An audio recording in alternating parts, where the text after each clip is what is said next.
Hi everybody, welcome to our concussion webinar. We are excited to share some information for you about concussions and how physical therapy can be appropriate for that. And so we will begin. My name is Joe Marullo. I'm a physical therapist. You'll also be meeting Ashling and Michael as well during this presentation. So what is a concussion? A concussion occurs following a head injury that results in the head and brain moving back and forth. So it's important to know that this is a chemical injury as opposed to something structural. And that chemical injury ultimately changes the signaling between your brain and the body. There can be different mechanisms, including an impact, such as one that's sustained from a football game, or a non-impact, such as from a motor vehicle accident where one experiences a whiplash. There can be many signs and symptoms, and I'll go over that with the next slide.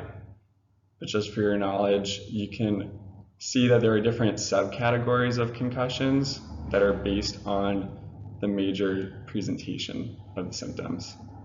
And those include vestibular, anxiety and mood, ocular and vision, cognitive fatigue, and post-traumatic migraine. So here's a list of the signs and symptoms. It's certainly not inclusive, and one who sustains a head injury is not likely to get all of these, but just to understand what to expect, one can likely experience a headache, and in addition, dizziness, difficulty concentrating, or having trouble with memory, especially short-term memory. There can be increased fatigue, changes to sleep pattern, such as difficulty falling asleep or staying asleep, motion intolerance, decreased coordination and clumsiness, so maybe misstepping off of a curb, blurry vision, increased irritability, general mood changes, eye strain, difficulty reading on a computer screen or reading a book, neck pain, increased muscle tension, especially the muscles around the head and neck, and also increased sensitivity to noise and light, which may be experienced by traffic or at night with some bright lights. And beyond those symptoms, there can be more severe symptoms that one may experience after a head injury that warrants immediate medical attention to a hospital. Those symptoms include a worsening headache, one that gradually progresses within several hours. Severe drowsiness or just having trouble being awakened, trouble recognizing familiar places or people, repeated vomiting, seizures, or experiencing uncontrollable arm and leg movements, slurred speech, weakness, numbness, and tingling in the arms and or legs, as well as increased confusion or increased irritability. So oftentimes patients aren't certain of what questions they can ask their providers when they're seeking medical attention after sustaining a head injury. So we outline some for you below, including what's a typical course of recovery, what should I do or not do during recovery, making sure not to worsen the symptoms from a concussion or extending the outcome. What are the possible complications? What symptoms are considered normal and what's a sign of something going wrong? A very popular one, when can I return to work, return to school, or return to sports and hobbies?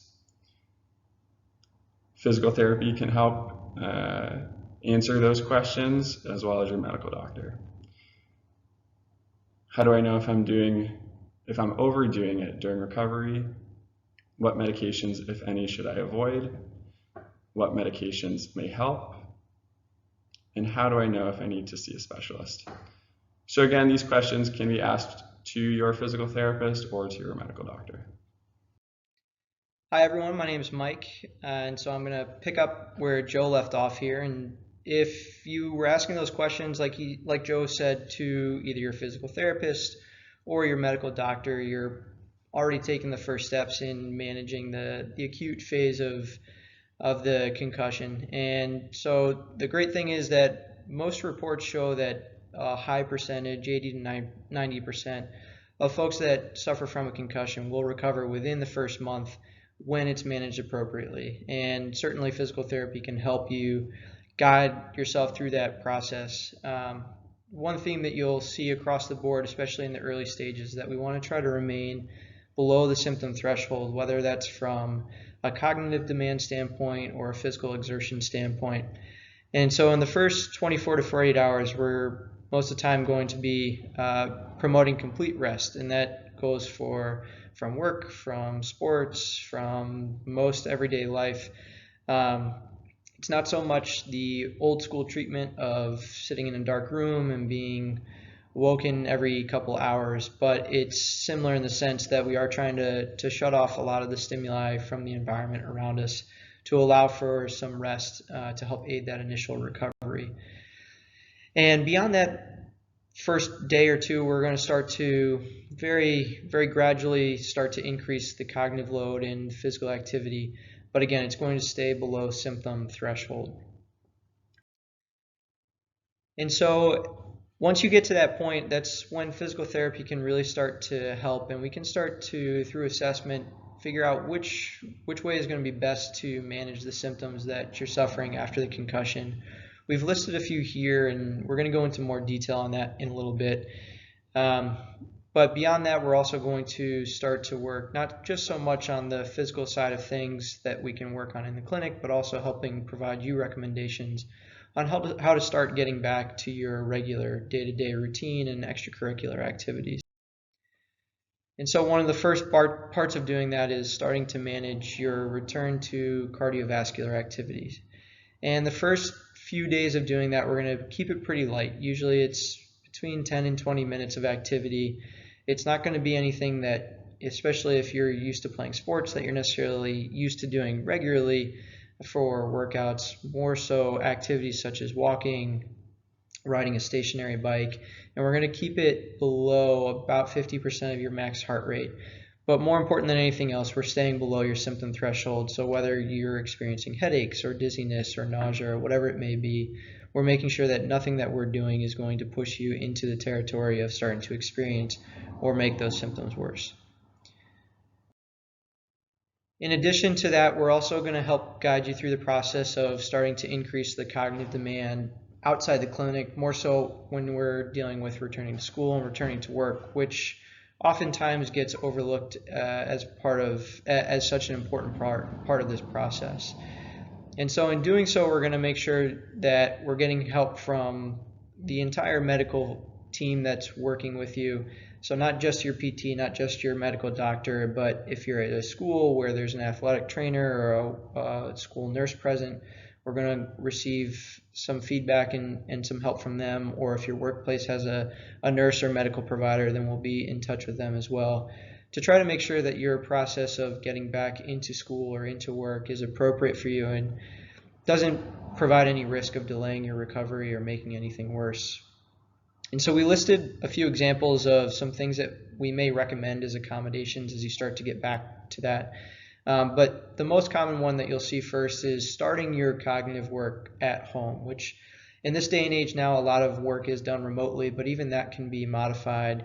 A lot of times that means that you're going to start to eliminate some of the electronic screens. So whether it's working on a computer, instead we may have you doing some light assignments that's more old school pen and paper type of activity. And then gradually, as you're able to move through that and stay below your symptom threshold, and may start to work towards getting into a half day of work or a half day of school, and then eventually getting back into a full day.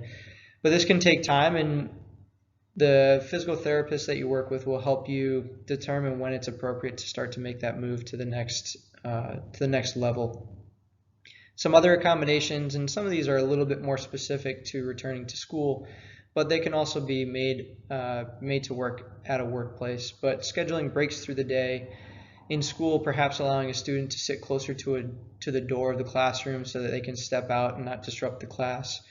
Allowing a student or employee to wear sunglasses or a hat, or perhaps wear something over their ears to try to minimize whether it's visual or auditory stimuli that starts to provoke symptoms.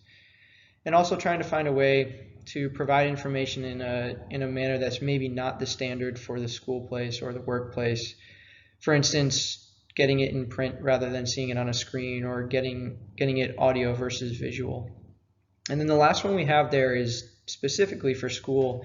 And sometimes schools will have this stuff in place, but we're also trying to make a push to have schools that don't have something like this in place to make it part of their standard care, where they provide accommodations for folks that are experiencing these symptoms and students experiencing symptoms for perhaps months at a time. The 504 plan or the individualized educational program or the IEP, they provide certain accommodations, such as allowing additional time for taking tests or allowing students to perform their work at a different site where they're outside of the busy school environment.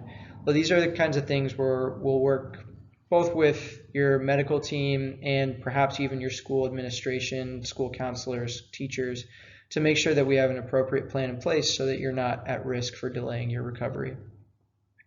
And then once one can return to school or return to work, then we start to get into the bulk of what people want to get back to, and that's returning to sport or their extracurricular or recreational activities. And so generally speaking, the consensus is that it should take a minimum of 10 days or at least 10 days to return to sports, but this can be widely variable depending on the patient themselves, what sport they're returning to, and then ultimately the severity and sensitivity of someone's symptoms. Like I said before, returning too soon, whether it's to sport or even to school, can put one at risk for delaying their recovery, something we call a protracted recovery, or especially returning to sport can leave one at risk for second impact syndrome, which is essentially having a second concussion on top of the one that you already have. And so the general guideline when getting back to that, which we already kind of alluded to, was starting with light aerobic cardiovascular activity and then gradually starting to reintroduce sport-specific skills and the cognitive demand that comes along with that. And there's several progressions. If you've gone through something like this before, it may be a little different than what I'm about to share with you. But one of the major consensus pieces is called the Berlin progression, which is shown on the screen here. And I'm not going to go through all the details of this, but some of the points to highlight is that in between each one of these phases is at least 24 hours where symptoms are not getting worse. We want to make sure that anytime that we're adding more, whether it's from a physical exertion standpoint or cognitive demand standpoint, that we're not making symptoms worse and delaying that recovery and putting you at risk when you move into the next phase. And so, as we said before, this works from very light physical activity to starting to introduce some of the cognitive demand of a specific sport, and then ultimately returning to games, to practices where contact, depending on the sport, may or may not be involved. Hi, I'm Ashling. I'll be discussing PT management for both the musculoskeletal system and the vestibular system, which can be both in the acute and chronic stages. So with a concussion, it can be caused by a number of different biomechanical reasons, including impact to the face, head, or neck. With any type of impact after sustaining a concussion, it can oftentimes result in injuries to the cervical spine and head, neck, and shoulders. So these injuries can oftentimes contribute to prolonged symptoms, including headaches and neck pain. For someone with an acute concussion symptom, including neck pain and headache, PT can be very helpful, resolving some of these musculoskeletal impairments. Some of our treatments can include massage and soft tissue mobilizations, instrument-assisted soft tissue mobilizations. You might have heard of Graston tools, cupping, dry needling, stretching of those muscles, and then deep cervical neck flexor and postural strengthening exercises, which are especially crucial to prevent further concussions and get a player or person back to their prior level of function. So, do you suffer from long-term concussion symptoms? While 80 to 90% of individuals recover within 4 weeks following an injury, some experience prolonged or protracted recovery with regards to their concussion. So PT interventions during this chronic stage are crucial in helping a person return to their prior level of function.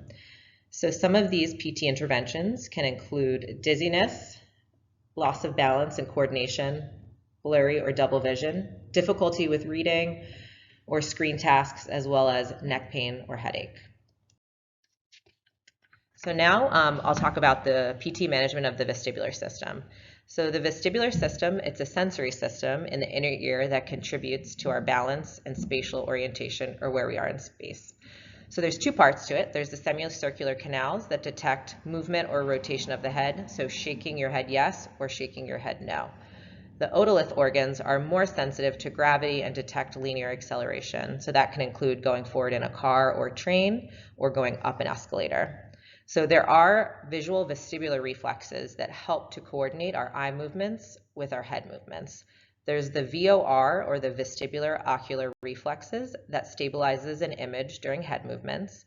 And then there's the optokinetic reflex, which allows us to follow an object smoothly without it becoming blurry. So some management for this. So sometimes after a concussion, it can cause the crystals that detect our acceleration in the otolith organs to dislodge, which can lead to severe vertigo or benign paroxysmal positional vertigo. So vertigo is when the room is spinning. It can be spinning horizontally or it can be spinning vertically. PTs can perform a repositioning maneuver that both confirms the diagnosis of BPPV and treats it at the same time. Additionally, your PT will evaluate for dysfunction of the vestibular system. And there's 3 main principles of exercise that can be prescribed. There's gaze stabilization exercises, so those that have difficulty reading, note-taking, dizziness while walking or driving. Habituation are those that experience symptoms in busy environments, whether it's grocery store, the mall, work. And then balance and exertional training, which is going to work to improve the steadiness and your cardiovascular response with regards to your vestibular system. And then the last part of the PT management that we'll go over today, which does not necessarily mean it's the last bit that PT can manage, but at least the last for our presentation, is the visual component, which has some degree of overlap with what Aisling was just discussing in terms of the vestibular care, but it is in and of itself also can be treated in isolation. And so approximately 4 out of every 5 individuals who suffer concussion will have some degree of visual impairment, and a lot of times those will occur for several weeks beyond the initial injury. But when we're speaking about visual deficits specifically, we're not really talking about the degree of acuity that one has. In other words, somebody may say 20/20 vision. That's them talking about their acuity. And most of the time our deficits will come more so from a neurological component that includes the processing and the tracking and of the stimulus in and around in our environment. And so the PT intervention, when it comes to vision specifically, will oftentimes deal with trying to treat deficits that we refer to as saccades, or troubles with the ability for the eyes to track an object, which is called a pursuit, or sometimes just the eyes working together in order to focus on an object, whether it's close or far away from you. And so the visual component of therapy can also start to focus on these things, as well as mixing that with some of the other aspects of care that have been mentioned previously in our presentation. All right, and that concludes the content of our webinar. If you're looking for more information, we invite you to our website, where you can find some more concussion-specific information with our blog posts, or you can give us a call to schedule an appointment with one of the physical therapists here. If you're looking for additional information, the CDC, Center for Disease Control, and the International Concussion Society both have great resources for you and information if you're looking for additional content. Lastly, if you have questions, we invite you to send your questions to us. We will be hosting a live concussion Q&A webinar on October 27th. We ask that you send the questions to the email, my email on the screen. And if you are interested in participating, we will send you a Zoom link. Thank you again so much for listening in, and we look forward to hearing from you.